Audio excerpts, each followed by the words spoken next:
Eu creio que uma das coisas fundamentais que deveríamos fazer como educadores, não importa se trabalhando com ninhos, não importa se trabalhando com adultos ou jovens, seria exatamente exercitar a capacidade de perguntar, exercitar a maneira de indagar para penetrar o miolho, o centro mesmo da questão que nos desafia. É isso que eu chamo de educação da pergunta. Lamentavelmente, o que estamos fazendo de maneira geral e no mundo todo é o que eu chamo de la educação de la resposta. Isto é, chegamos a la classe no primeiro dia do ano e fazemos um discurso que é uma resposta, pero há uma pergunta que nós outros não sabemos quem é isso. Os alunos não perguntaram nada a mim. Eu chego e dou um discurso contestando a uma pergunta que alguém isso e que eu não sei quem foi. Isso é incrível, não? Pelo menos...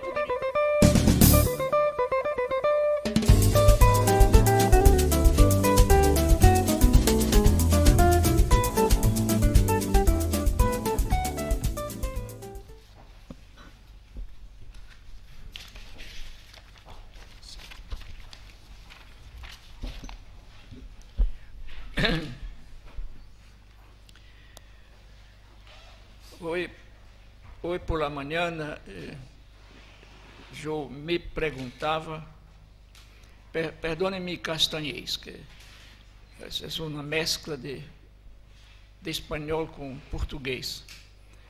E há tempo que eu não hablo esse portunhol e provavelmente eu tenha qualquer dificuldade hoje, pero depois de empezar, é provável que eu me acorde.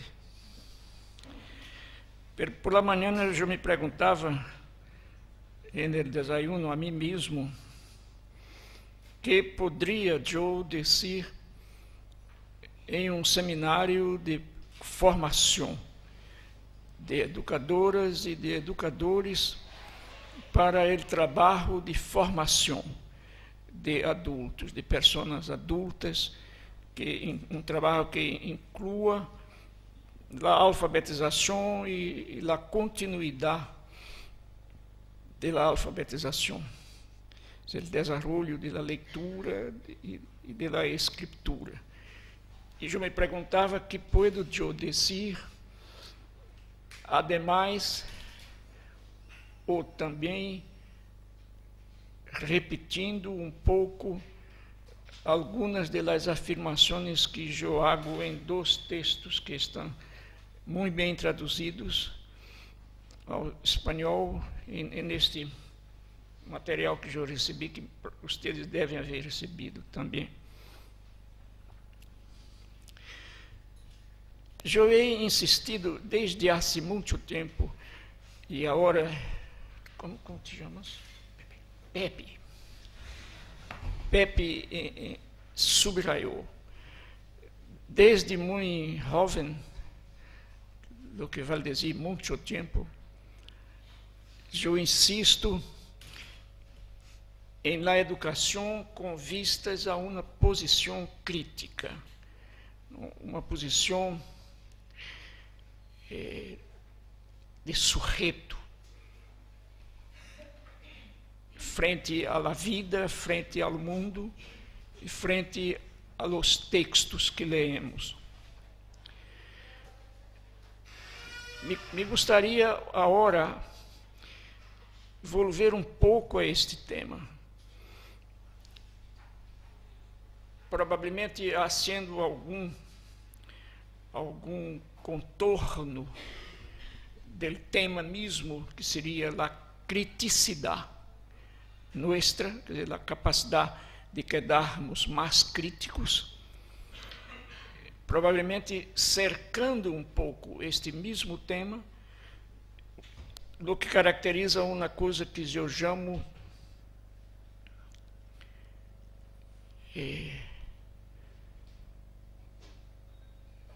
eu mesmo agora olvido o conceito que eu criei. Que coisa horrível. É uma espécie de búsqueda epistemológica, quer dizer, é uma tentativa de cerco, não se diz cercar o tema. É exatamente uma búsqueda de compreensão mais detida, mais profunda, mais crítica do tema que uno discute, que uno trata. Eu quero discutir agora com vocês, ou rediscutir, a questão central da educação ou da formação de adultos, que é exatamente o exercício de uma certa curiosidade em la leitura do mundo, em la compreensão da própria existência humana, em la compreensão de lo que passa em la sociedade, de la compreensão de que uno lê. E como eu quero discutir um pouco isto, eu estou tentando não ir diretamente a isto, pero compreender algo que vem antes de isto. É isto que eu chamo de cerco epistemológico, quer dizer, de búsqueda. Uma coisa, eu hago referência em estes dois textos que foram traduzidos a uma citação, eu hago uma referência direta a uma citação de um francês, um prêmio Nobel, chamado François Jacob. Ele disse que homens e mulheres somos seres, eu diria, condicionados para saber, para aprender. Isto é, no fundo, do que estamos sendo. Somos seres aptos, dispostos a saber, a aprender, a conhecer. Exatamente por ele é que há algo em nós sem o qual não poderíamos aprender, não poderíamos saber, conhecer. E este algo hace parte, incluso, não somente da experiência humana, pero da experiência vital. Hace parte da vida mesma. Eu me refiro exatamente a algo que chamamos curiosidade. E a curiosidade, eu posso sacar esta questão? Está caliente.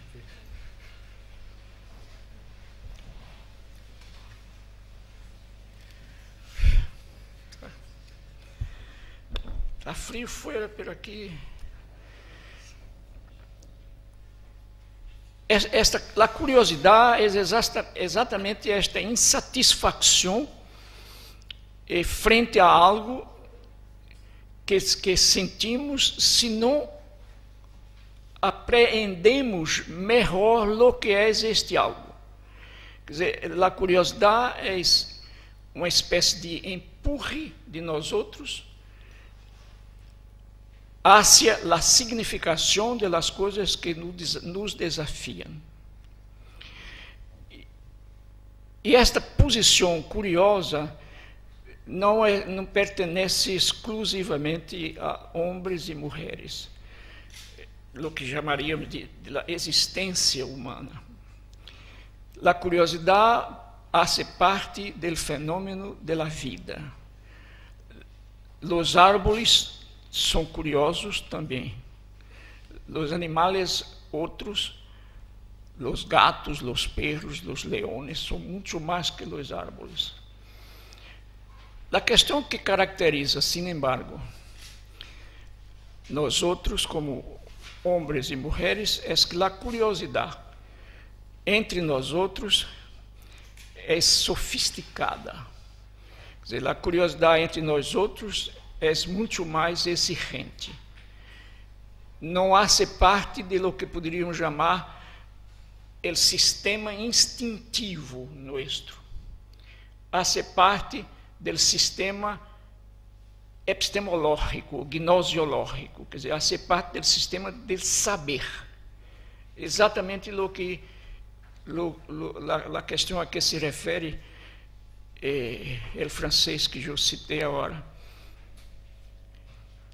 A capacidade que temos de aprender, de conhecer. Isto é, sem a curiosidade, por exemplo, que me hace detener-me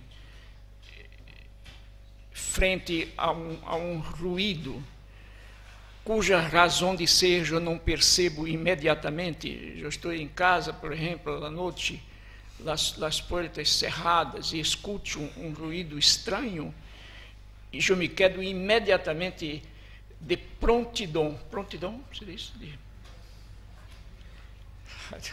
Agora não sei. Eu me quedo aberto à compreensão da razão de ser do ruído. Eu apuro meus sentidos. Os sentidos fundamentais para o caso seriam exatamente o sentido da audição, por exemplo. E imediatamente eu pongo em exercício certas combinações entre os sentidos.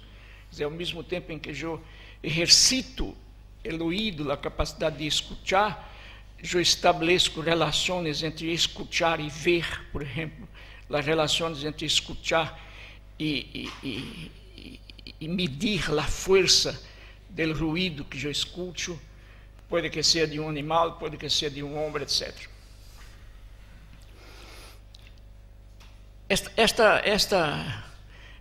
Esta capacidade me hace preparado para buscar a razão mesma de la coisa que o del hecho que me desafia.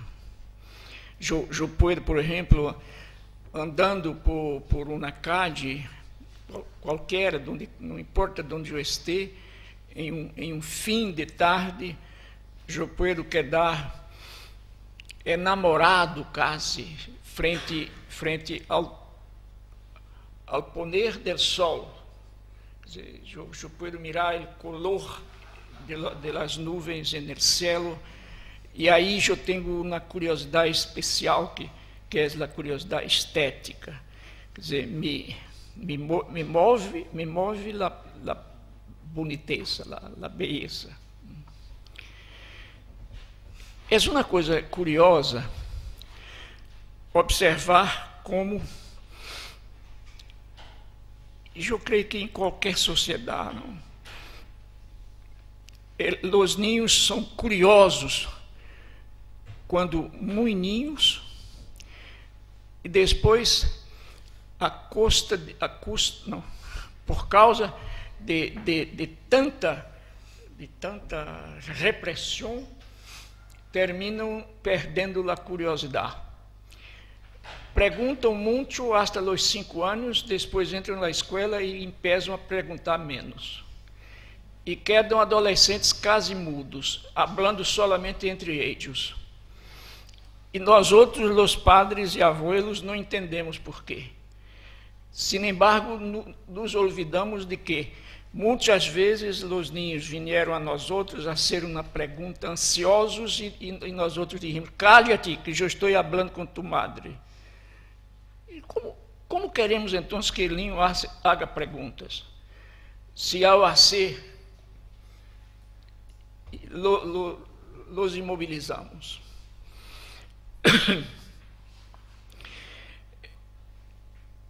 Eu creio que uma das coisas fundamentais que deveríamos fazer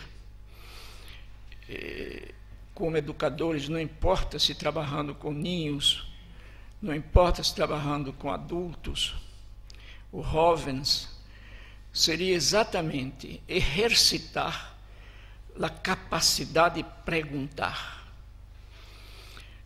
exercitar a maneira de indagar para penetrar o miolho, o centro mesmo da questão que nos desafia. É isso que eu chamo de educação da pergunta. Lamentavelmente, o que estamos fazendo de maneira geral e no mundo todo é o que eu chamo de la educação da resposta.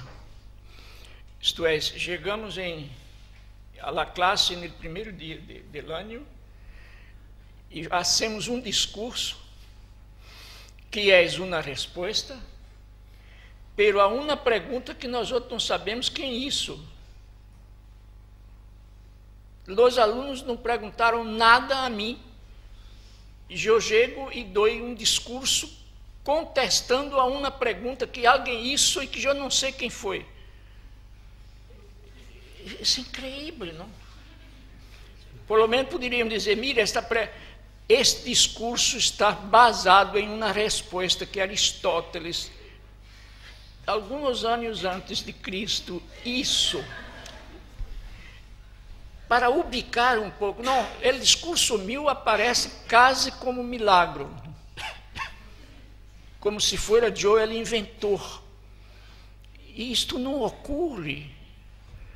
Homens e mulheres não vivem criando coisas assim, quer dizer, há toda uma história das perguntas, uma história da curiosidade. Então, uma das peleias minhas é exatamente insistir sobre um tipo de educação que implica pergunta e resposta, e não somente um tipo de educação que implica a resposta. É como se, ao fazer o discurso, que é minha resposta, eu pedira ou exigira de los alunos que descobriram a pergunta. Quer dizer, então, a coisa deve ser mais ou menos muito dialética, para que se sepa, se perciba a importância das perguntas e a importância das respostas. Esta seria uma educação que necessariamente implica um tratamento permanente da curiosidade. Infelizmente, em lugar de uma educação assim, provocadora, hacemos quase sempre uma educação memorística, mecanicamente memorizadora. Isto é, hacemos discursos, indicamos textos que devem ser lidos, e em las universidades há uma coisa exagerada, não? Em los cursos de pós-graduação, por exemplo, de algumas, não, eu creio que da maioria das universidades, há umas exigências incríveis. Por exemplo, há professores que propõem a leitura de 300 textos em um semestre. É um horror. Eu, pelo menos, não seria capaz de ler 300 textos. Agora eu me acordo de uma expressão, uma frase atribuída a Mao Tse-tung, que é a seguinte: dizem que Mao Tse-tung dijera: eu temo os homens que leem solamente um livro por ano, e não os que leem 1000. Porque quem lê um solo pode realmente estudá-lo. Claro que havia um exagero, se é verdade, esta afirmação de Mao. Pero exigir a leitura de 300 textos é muito para quem compreende o que é ler, por exemplo, o que significa estudar. Para mim, a questão seria muito melhor ler muito bem um livro por semestre, ler muito bem, aprendendo o que significa estudar, porque depois o aluno mesmo pode ler 300, porque já aprendeu a dominar a boa leitura, quer dizer, já sabe como ler, como estudar.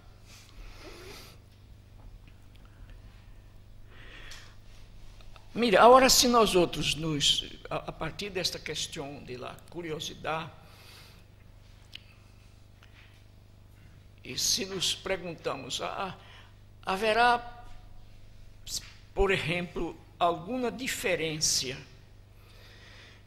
entre a curiosidade que eu tenho, por exemplo, quando salgo de casa e vou andando para o mercado que há cerca de minha casa, há alguma diferença entre a curiosidade que eu tenho comigo no percurso de minha casa ao mercado e a curiosidade que eu tenho agora aqui, por exemplo.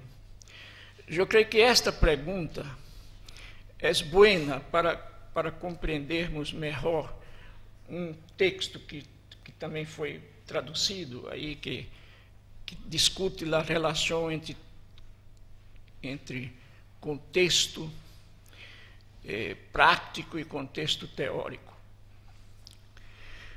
Quando eu salgo de casa para ir ao mercado, eu encontro pessoas na calle, eu digo buenos dias, e me dizem buenos dias, eu penso em alguma coisa, se o semáforo está cerrado, para mim está com o color rojo, eu quedo esperando, quando vem o color verde, eu passo, atravesso a calle, eu hago tudo isto, hasta mesmo pedir 1 quilo de carne, eu hago tudo isto sem me perguntar por que hago. Quer dizer, estas coisas se automatizam em nós outros durante o processo de nossa sociabilização. Aprendemos uma série de coisas sin embargo, nos indagar da razão de ser mais profunda das coisas. Essa curiosidade, poderíamos dizer que é normal, absolutamente normal, e esta curiosidade é uma curiosidade que eu chamo de espontânea, ou uma curiosidade desarmada, vamos dizer, desarmada de um instrumento rigoroso, metódico. Quer dizer, é a curiosidade que me justifica como homem, como a você, como mulher. É a curiosidade que caracteriza um certo tipo de vida, que é a vida social, histórica, cultural nossa, que criamos, que inventamos. Esta curiosidade não é a curiosidade que nós outros temos que ter aqui agora. A curiosidade que aqui, que se exige, que nos exigimos de nós outros mesmos aqui agora, é uma curiosidade muito mais rigorosa. É uma curiosidade que eu chamo epistemológica. Quer dizer, a curiosidade que nos leva à procura da razão de ser do objeto de minha curiosidade. Esta é uma curiosidade específica, é uma curiosidade teórica. Uma coisa que nós outros podemos imediatamente afirmar é a seguinte: se, no contexto primeiro de minha casa ao mercado, eu exercer a curiosidade segunda, quer dizer, esta curiosidade epistemológica ou teórica, não havia entre nós outros nada que resistira um mês de vida. Seria absolutamente inviável que passáramos um dia inteiro del despertar à noite ao dormir, fazendo o exercício epistemológico. Não, nadie resistiria. É uma coisa incrível, basta pensar nisso. Por exemplo, agora que estamos solamente iniciando um exercício de curiosidade intelectual, de curiosidade epistemológica, e já imaginamos o cansaço que se abateria sobre nós outros se passarmos um dia todo fazendo este exercício. Não caberia. Esta é uma curiosidade específica de lo que chamamos contexto teórico. Mientras la outra é a curiosidade de lo que chamamos contexto cotidiano. Ou em outras, não sei, em espanhol se diz cotidianeidade também, não é? Quer dizer, uma é a curiosidade da vida cotidiana, da experiência cotidiana, e a outra é a curiosidade do contexto teórico del qual tomamos distância do contexto cotidiano para compreendê-lo. Esta, por exemplo, é a grande tarefa da escola de ninhos e da escola de adultos, do contexto privado da escola, conhecer tão rigorosamente quanto possível, conhecer o contexto normal da vida. Pero não hacemos quase isto. Não. Llenamos o contexto teórico de respostas que não estão contestando as perguntas. Os niños, por exemplo, estariam muito mais preocupados no caso de uma área popular brasileira, por exemplo, estariam muito mais preocupados com compreender melhor a violência que há hoje em dia em Brasil, e nós outros falamos de la nieve em Europa. Quer dizer, não tem nada a ver com isso. Provavelmente aqui vocês também fazem o mesmo, quer dizer, em lugar de quase adivinhar o que está tocando a curiosidade de los niños, a curiosidade espontânea de los niños. Porque é exatamente no exercício da curiosidade espontânea que nós outros podemos ensinar a los niños como constituir a curiosidade epistemológica. Não há como fazer uma superposição, entende? Quer dizer, eu não poderia, como professor, chegar à escola com um maletim de curiosidade epistemológica e abri-lo e dizer: eu trago 2 quilos de curiosidade epistemológica e vou distribuir com 200 gramas para cada um. Isto simplesmente não existe. Quer dizer, me cabe como professor, tomando como ponto de partida minha própria experiência em la cotidianeidade, capacitar ou formar os educandos, niños ou adultos. Com os adultos é melhor. Eu não diria que é melhor, é diferente, por a própria experiência que o adulto tem de sua vida cotidiana. Transformar paulatinamente a curiosidade espontânea de los niños e de los adultos em curiosidade cada vez mais rigorosa, que é a curiosidade epistemológica. Em lugar de fazer isto, mire, ao fazermos isto, estaríamos contestando, estaríamos dando uma resposta a esta afirmação do professor francês François Jacob, dizer que nós outros somos seres condicionados para aprender. Quer dizer, a ser parte dele, da possibilidade de aprender, de ensinar, de aprender, de conhecer, exatamente o exercício curioso.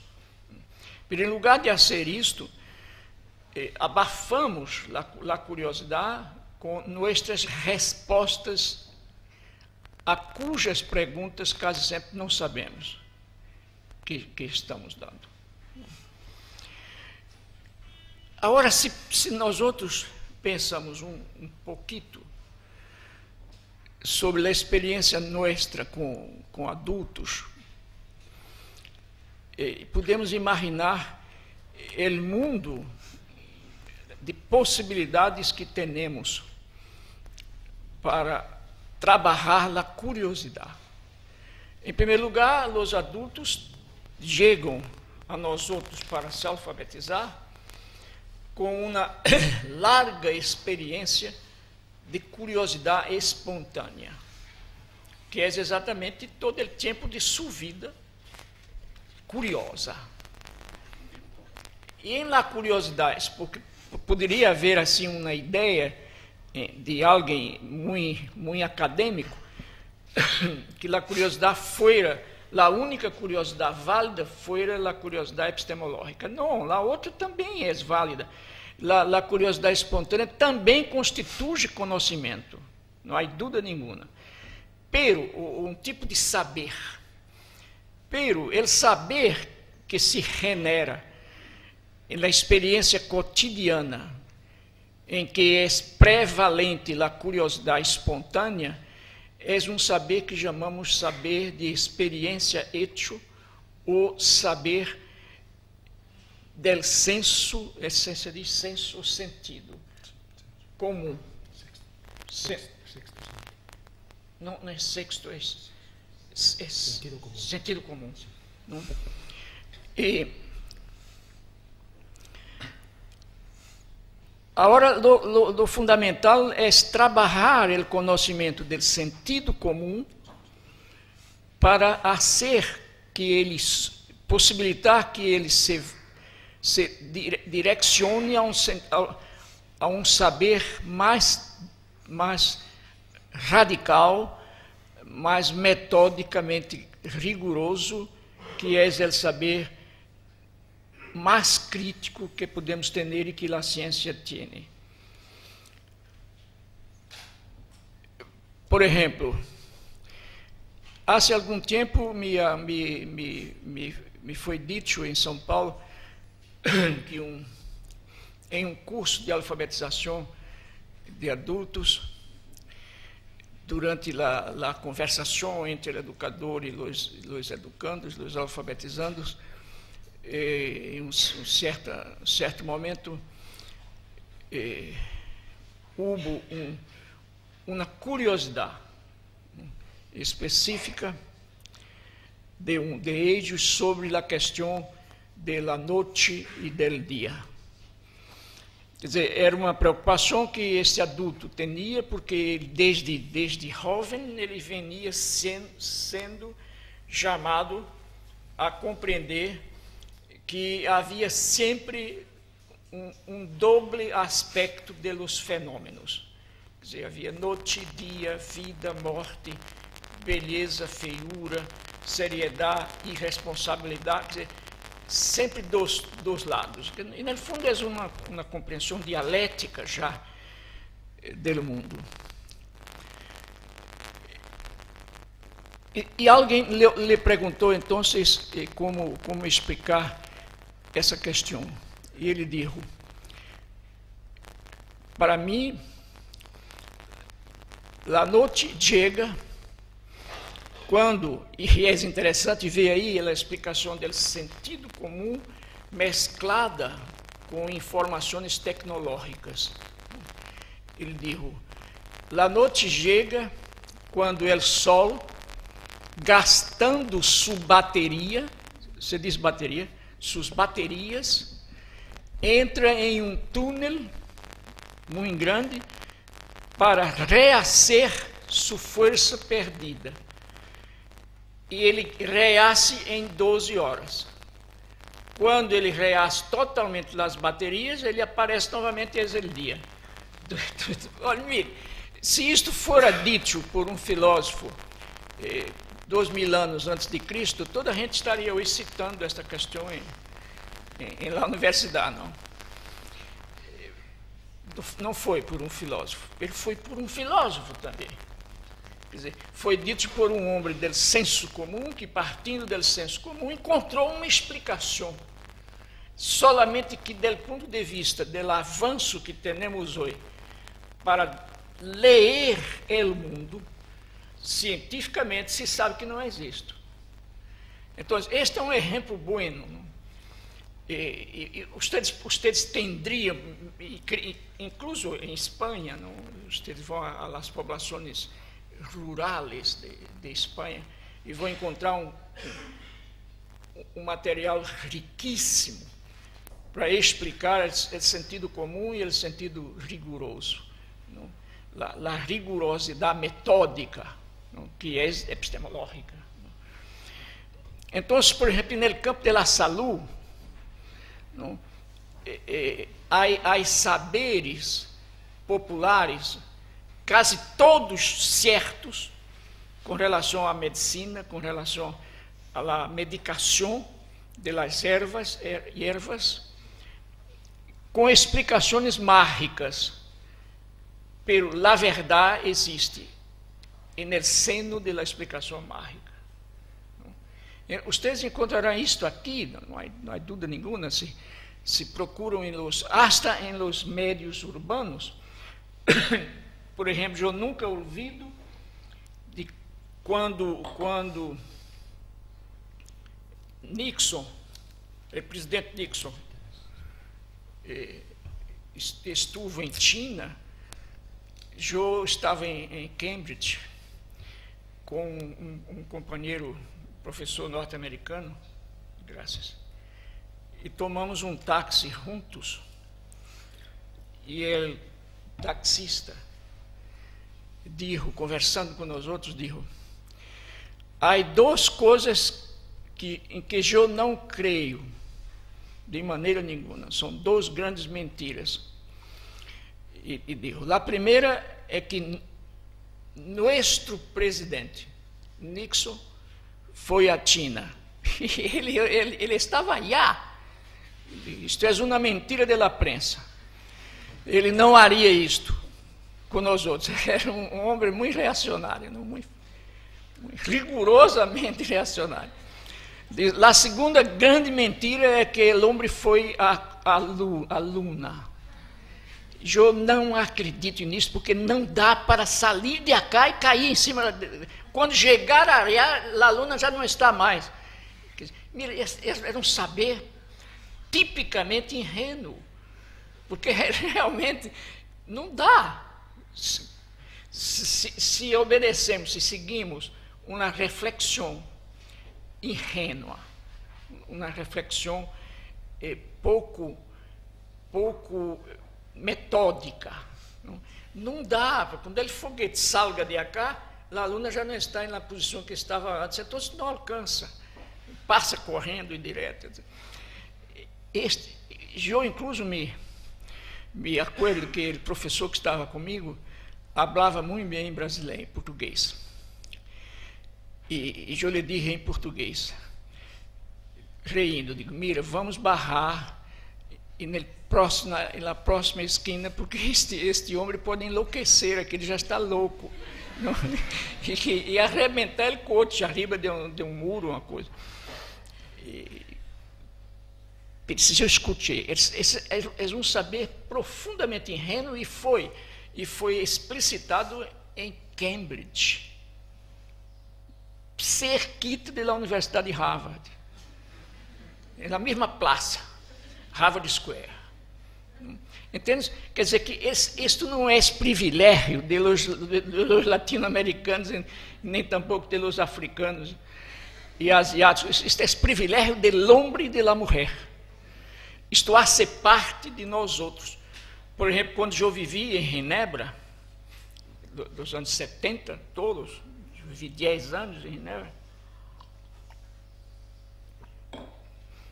conversando um dia com um professor suíço sobre a questão do pensamento mágico e Salud, por exemplo. Ele me disse que em Genebra havia mais curandeiros que doutores. E não é ofensa para a Suíça. É uma confirmação da humanidade. É uma das boas características da Suíça, que tem curandeiros.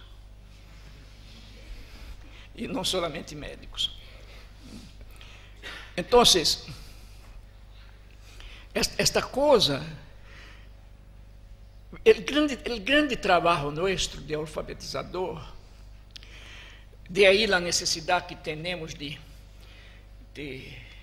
nos acercar, de conviver com a formação cultural dos alunos, com a identidade cultural. Há um outro texto meu traduzido também aí, que é Identidade Cultural e Educação.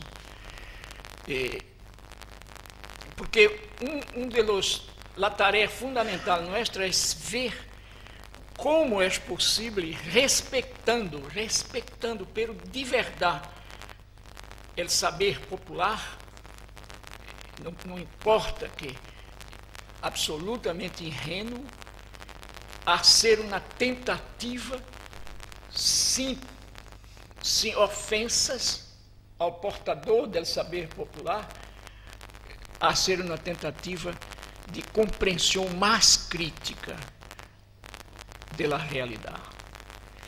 Esta é uma das grandes tarefas nossas.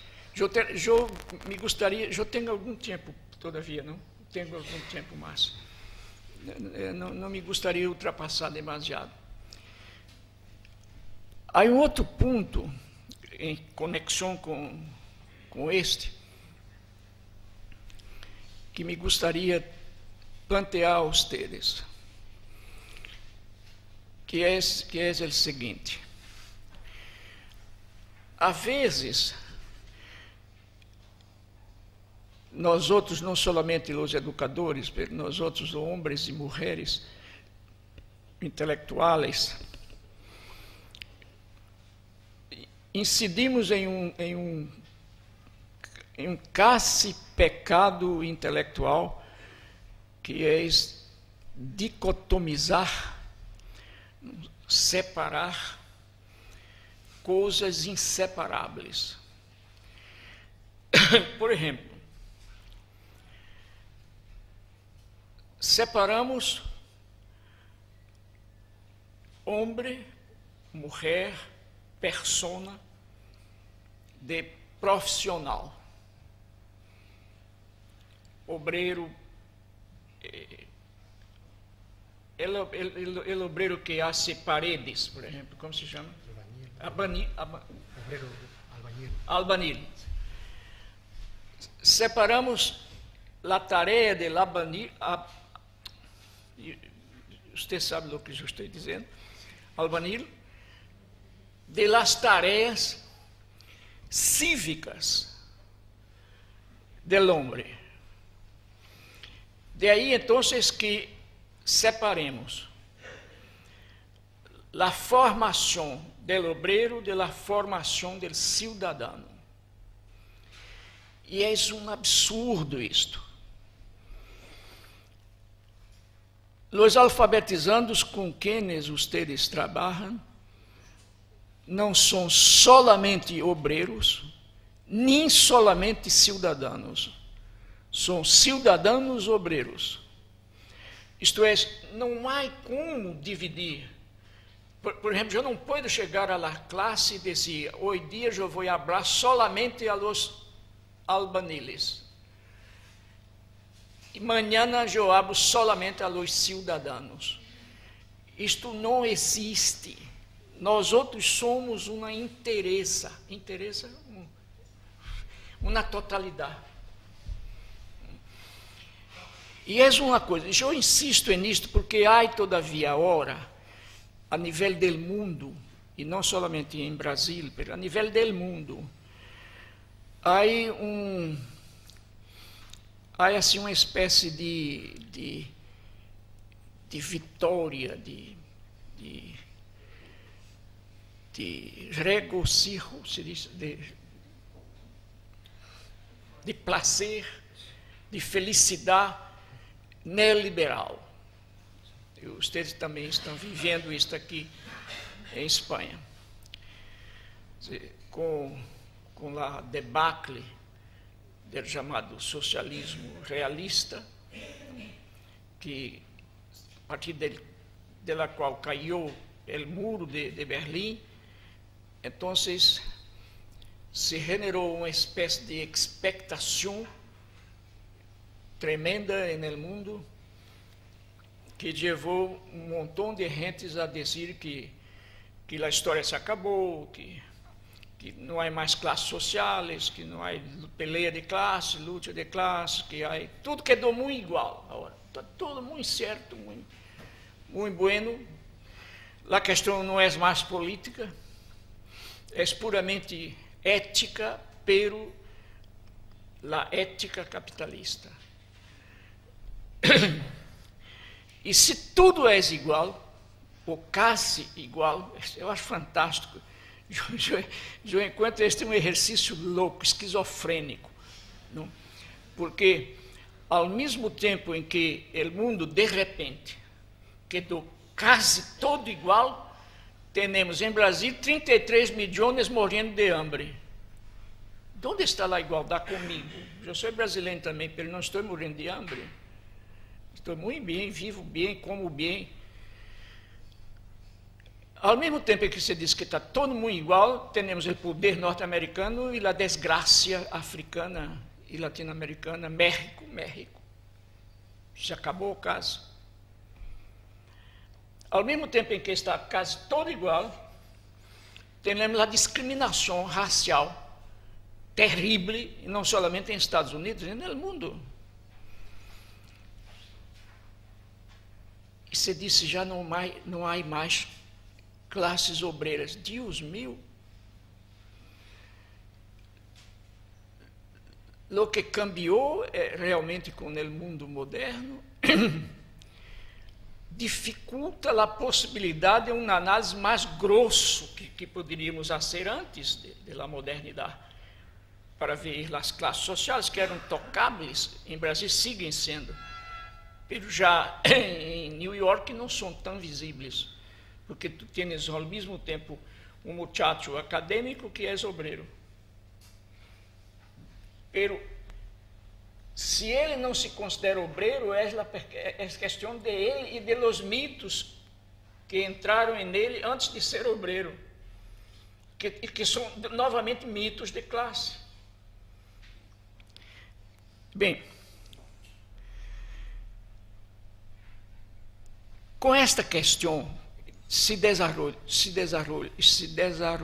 e sigue desarrollando-se no mundo, incluso com a aceitação de alguns educadores, ou até muitos educadores e educadoras que foram, há 10 anos, educadores progressistas, e que se han convertido alguns dos momentos do discurso neoliberal, como, por exemplo, uma dimensão deste discurso que é a que eu chamo de pragmática.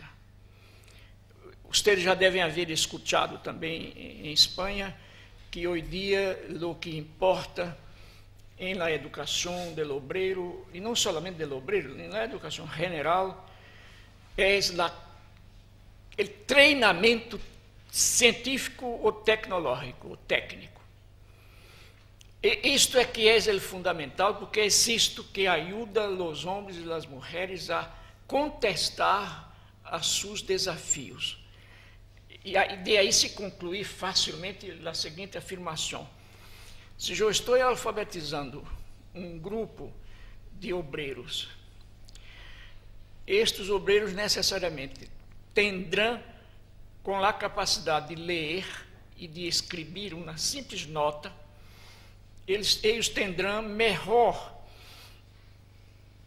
chance, ou mais chance, de ser menos ineficazes. Ou, em outras palavras, eles se tornarão provavelmente mais eficientes. É isto o que importa o discurso neoliberal. Isto. É a eficácia. Então, de aí que se haga a dicotomia novamente. Então, o que importa a mim como alfabetizador não é discutir sonhos, utopias com estes homens, como, por exemplo, a utopia da autonomia del ser. Isto é coisa para Cristiano Viejo. Esta questão de autonomia da persona, não, isto aí a própria igreja trabalha contra, e trabalha também. O que importa ao albanil é ser cada vez mais eficazmente albanil. Para mim, isto é tão errado quanto foi errado há 10 anos que grupos de esquerda, em lugar de alfabetizar os adultos, hicieram solamente a formação política. Não sei se está claro isto. Quer dizer, em lugar de ensinar babé, bibobu, lá, bola, bela, né, passava a ensinar as maldades do capitalismo. E o homem, coitado, lhe gostaria de aprender a ler e a escrever, e estava estudando o capitalismo e o imperialismo, e da perversidade imperialista. Tudo isto é verdade, pero mais que isto, o homem queria, naquele momento fundamental, aprender a ler e a escrever. Estas duas dicotomias são horríveis. Para nós outros, numa postura crítica, que eu chamo de radical, pero não sectária, para nós outros, a formação do alfabetizando, do ponto de vista da capacidade de ler e de escrever, tem que ver diretamente com a melhora de sua performance técnica e com a melhora de sua compreensão de cidadão. Eu não posso dividir os alfabetizandos em seres que trabalham com as mãos, separando este ser del outro que é o ser político que ele é. Então, para mim, a formação, esta formação que separa o técnico do cidadão, com ênfase sobre o técnico, em lugar de, eu não chamo de formação, eu chamo de treino. Não sei, em espanhol se diz treinar. Instrução. Isto é um treinamento. Este é um puro treinamento. Para mim, a educação é mais que treinar, é formar. Então, a formação é um conceito amplo que abarca o treinamento também, pero abarca a compreensão crítica de minha posição no mundo, de minha posição na sociedade. Quer dizer, a formação vai mais allá da instrumentalidade técnica, porque também possibilita o que eu chamaria de instrumentalidade filosófica.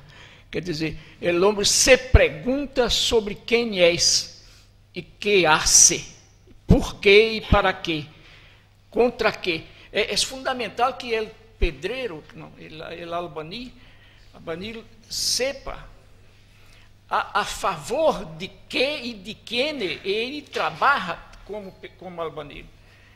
e, por lo tanto, contra quienes, e trabalha contra ele, de modo general. Não?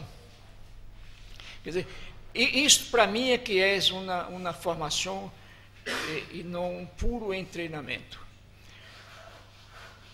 Eu creio que era isto que eu queria dizer. Eu não tenho dúvida nenhuma que nos dois textos que estão neste documento há algo sobre isto que eu disse. Provavelmente o que eu disse agora oralmente foi uma tentativa de poner os dois textos mais ou menos próximos. Eu creio que a leitura de los dois textos melhora mi habla. Não, quer dizer, hace mi habla melhor, mais compreensiva. Ok. Muchas gracias, señor Freire.